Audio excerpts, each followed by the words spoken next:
All right, really excited about this. This month you have a chance to get up close to birds like falcons and hawks. Tate Mason is here from the World Center for Birds of Prey, and he brought along special guest Stella the falcon.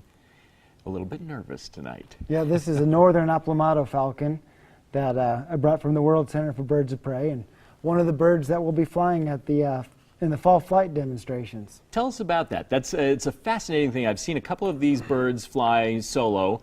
And they all fly solo during these events, but how many different birds do you get to see during the weekend events? So we fly 6 different birds generally during the weekends, every Friday, Saturday, Sunday at 3 p.m. And what we try to do is we get the birds to do their natural behaviors, but up close to people, so people can form a connection with these birds. Why is that so important? Well, a lot of these birds are in trouble. This is, in fact, the only endangered falcon in North America. And we, at the Peregrine Fund and the World Center for Birds of Prey, we work to recover endangered bird populations.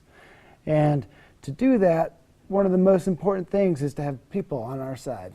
Right. It helps, doesn't it? Now, one of the problems for this one is it's lost a lot of its habitat. Yeah, that's exactly right. Habitat, drought, potentially climate change have been all conspiring against this bird in its native range in Texas, New Mexico, and Arizona. And when you think of that, you go, well, gosh, if the habitat's gone, how do you get it back? Is that possible, or do you adapt the bird to other areas? Well, this bird has a fairly, a healthy population in parts of Mexico. And we don't have exact numbers on the populations down on the Gulf Coast in Mexico. So now for the event this weekend and through all weekends through October, what kind of birds do you see and what exactly do they do?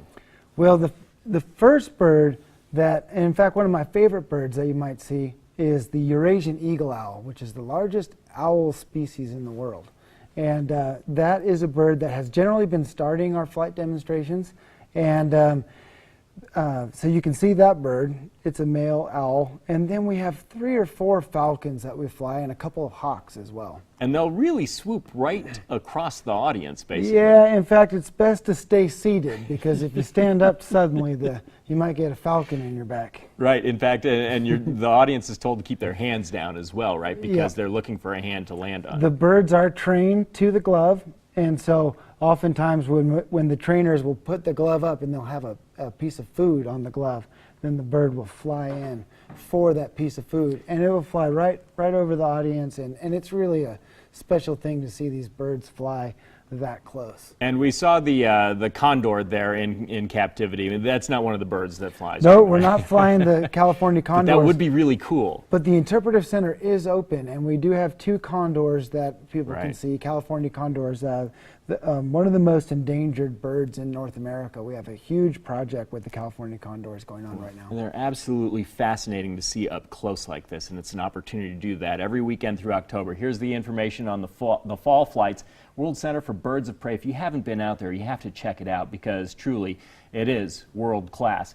Every Friday, Saturday, and Sunday now through November 2nd, and there's the details on cost to get in, free to members. And Tate, thanks for bringing in the bird tonight. It's a fascinating museum.